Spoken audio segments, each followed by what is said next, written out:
This is Brian with ScreeningFiles.com in review. What I'm looking at today is 2020's Books of Blood, directed by Brannon Braga.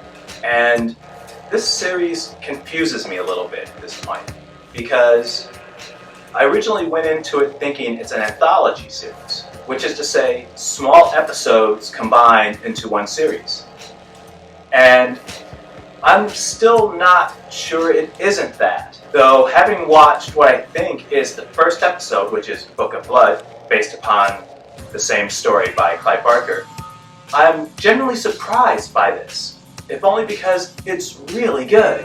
And as I said in the trailer reaction to this movie, or series, again, I'm not quite sure which it is at this point. I'm not optimistic typically about productions based on Clive Barker's work, because most of them tend not to be very good.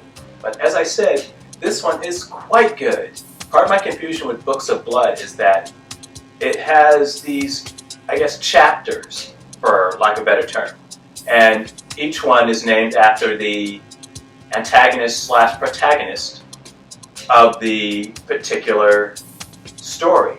The first one is called Jenna, which revolves around this woman who is not terribly mentally stable, and she takes medicines for it, which she doesn't like to do. So she's being forced into some type of care facility by her parents, so she runs away.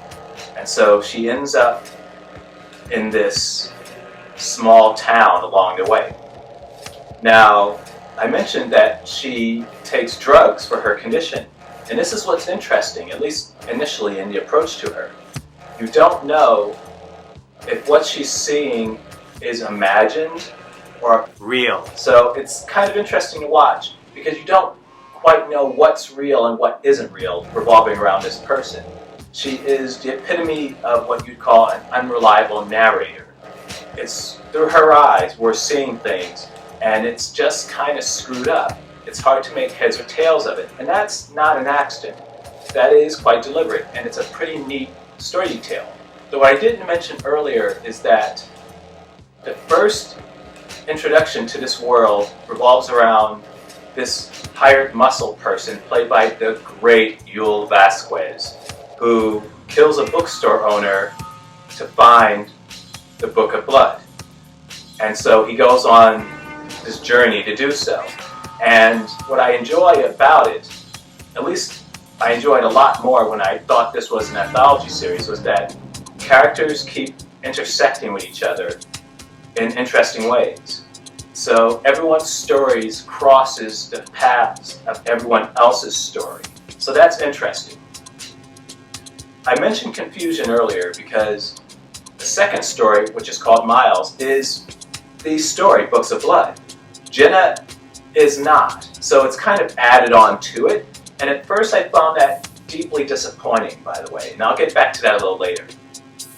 Though in any case, Miles is the story Book of Blood, so it revolves around this person who debunks the paranormal, but she finds herself drawn into it by this one guy who she believes is incredibly authentic.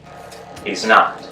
In any case, if you're called a storybook of blood, he becomes literally that. And so, when the story took that turn, I was genuinely surprised by it, which leads to my confusion. At this point, I'm still not sure if this is a one-off movie or just one in a series of movies based upon Clive Barker's Books of Blood. So, I'm going to keep exploring this, and when I turned off the TV, there appeared to be another episode, but I'm not at all sure, because the first time I finished watching this, it just ended. The second time I went back, there was another movie there, but I don't know if that movie is in the same continuity, or even part of this Books of Blood project. So Miles, as I said, is the name of Chapter 2.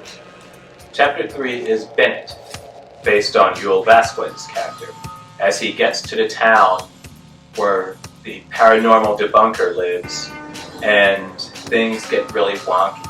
And by wonky I mean very, very bad. As I said, this is shockingly good. And it's got creepy moments, it's well done, and it's a real joy to watch.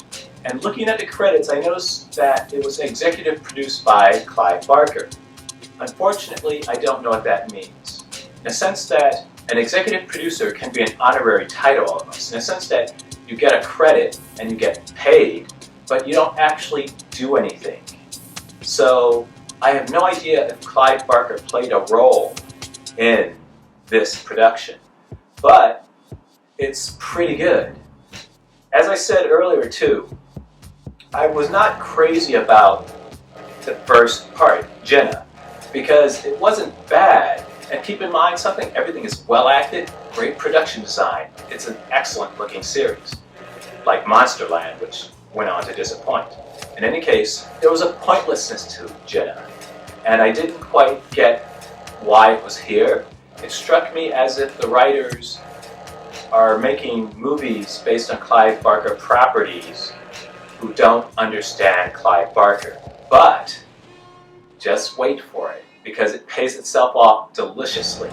And the thing is, what I enjoy quite a bit is that a lot of people don't seem to get the humor in Clive Barker novels. It's a very gallows humor, but there's humor there. And Jenna's story comes full circle. And it's a great ending for that story. And it's funny in a darkly comedic kind of way. And so, as I said, I don't know if Clive Barker had a hand in this series or movie, whatever it happens to be.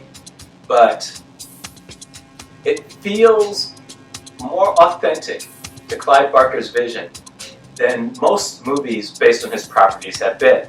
And I also wanted to mention the John Harrison movie, Book of Blood, which is very similar to this.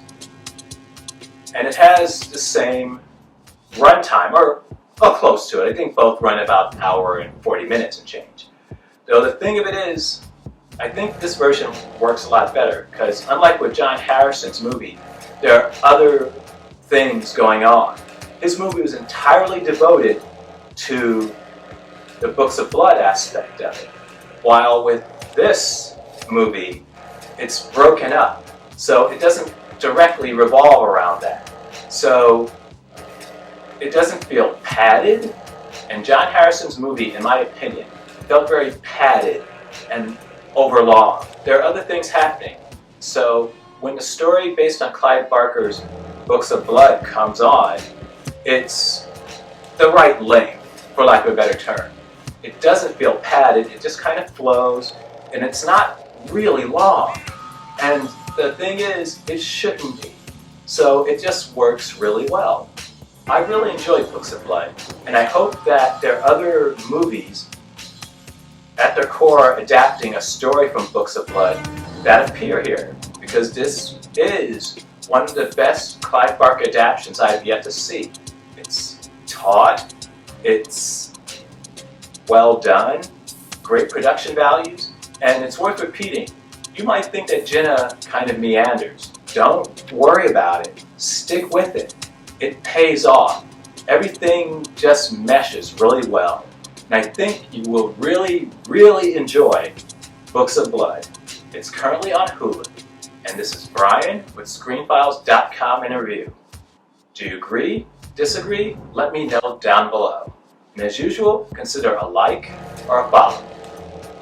Peace.